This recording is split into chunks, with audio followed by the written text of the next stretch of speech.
Proving yourself is an endless chase. You can't win a race you were never meant to run. Hey friend, welcome back to Ascend and Ignite. I'm really glad you're here today because today's episode, it's a conversation I wish someone had had with me so many years ago. Today we're talking about that invisible pressure that so many of us high-achieving women feel. It's that pressure to prove ourselves. And I'm not talking about chasing goals because they light you up. I'm talking about chasing those goals because you think you have to. Because somewhere deep, right? Somewhere deep down, you believe that being yourself isn't enough yet. If you've ever felt like you were sprinting towards something and yet the finish line kept moving further and further away, this episode is for you. This is the story of what I learned when I finally let go of trying to prove myself. It's funny when I look back, right? I can't even remember the first time I felt like I needed to prove myself. It goes way back. It wasn't one moment. It was 1,000 silent lessons. Be the good girl. Get the good grades. Don't be too much, but also don't be invisible.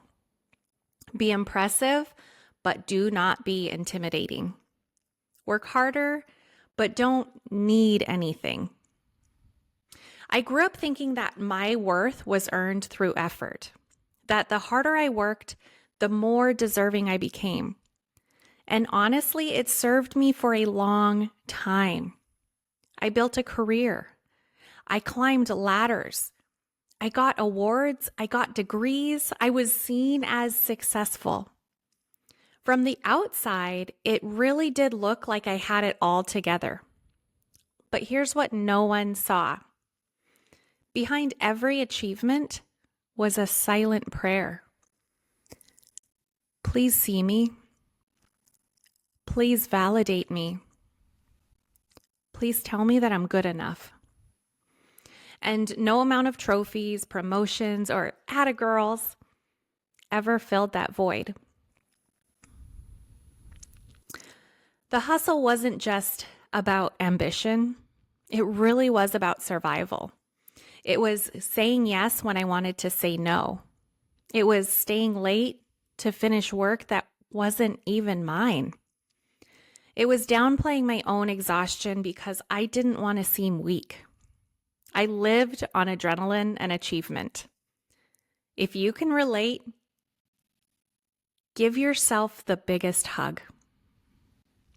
And secretly, I envied people who could just be, who could show up, be themselves, and still feel worthy. I remember walking into meetings and feeling like I had to mentally armor up and get ready for it. Make sure that every word that came out of my mouth was perfect. Make sure that every question was anticipated. And really make sure that nobody could poke holes in my value. It was exhausting. It was lonely. And even when I hit those major milestones, the celebrations were hollow. I'm sure you can relate because no amount of applause can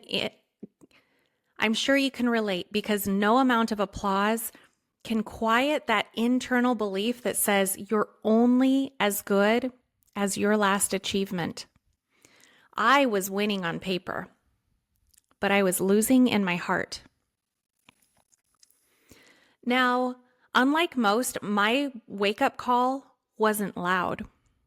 It wasn't a dramatic rock bottom. It was quiet, almost imperceptible at first.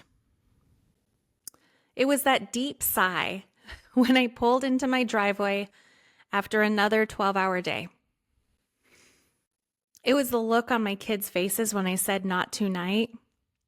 It was the look on my kids' faces when I said not tonight. I'm way too tired.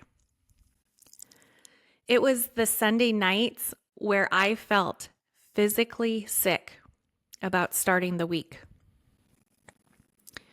One night I stayed late.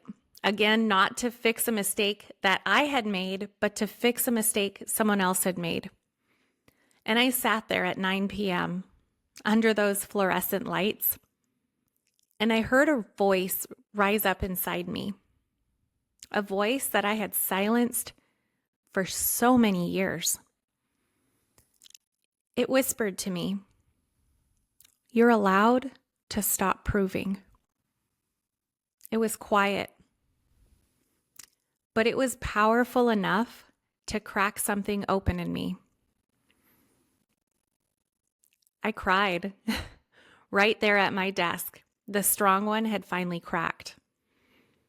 Not because of the workload, but because I finally realized how much of my life I spent trying to earn a sense of worthiness that I already deserved. Now, letting go was not a light switch. It was a slow, clumsy process. At first, it felt like rebellion, saying no to extra projects, leaving work without guilt, speaking up without cushioning my opinions to make others feel comfortable. And you know what happened? Some people didn't like it. And that scared me because my people-pleasing side thought, if I stop bending, will I still really belong here? But the more that I honored myself, the more I realized that the spaces that couldn't handle my boundaries weren't spaces I was meant to shrink into anymore. And that was freeing. The people who mattered respected the shift. The opportunities that aligned with my real self started finding me. And most importantly, I started to finally like who I was when I wasn't trying to earn my seat at the table. Here's what I learned when I started to let go of having to prove myself. Proving yourself is an endless chase. You can't win a race you were never meant to run. I'm going to repeat that, and please let it sink in. You can't win a race you were never meant to run. True belonging does not require performance. Worthiness isn't earned, it's owned. Slowing down does not mean losing, it means listening. When you stop proving, you actually start leading. When you stop proving, you actually start living. You find yourself making decisions from your truth, not your trauma.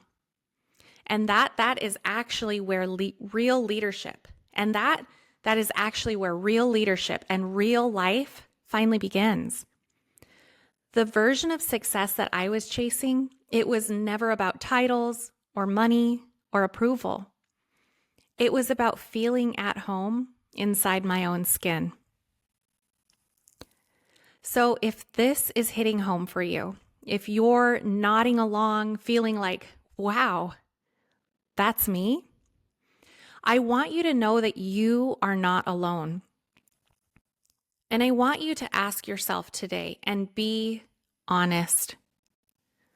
What would happen if you stopped proving?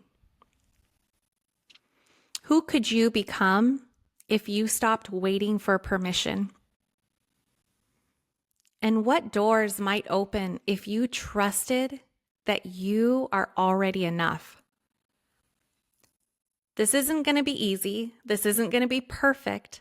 I want you to let it be messy. Let it be slow. Let it be imperfect. But you need to let it begin. The journey of letting go is not about quitting your dreams. It's about redefining your relationship with them. It's about building success from a place of fullness, not fear.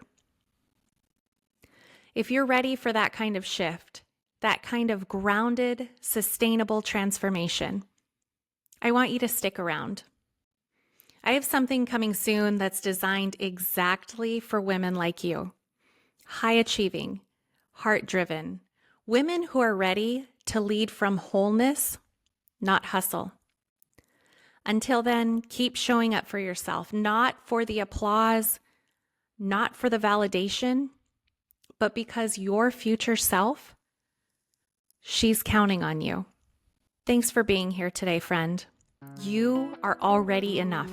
And the more you trust that, the more you ignite everything that you were created to be. See you next time on Ascend and Ignite.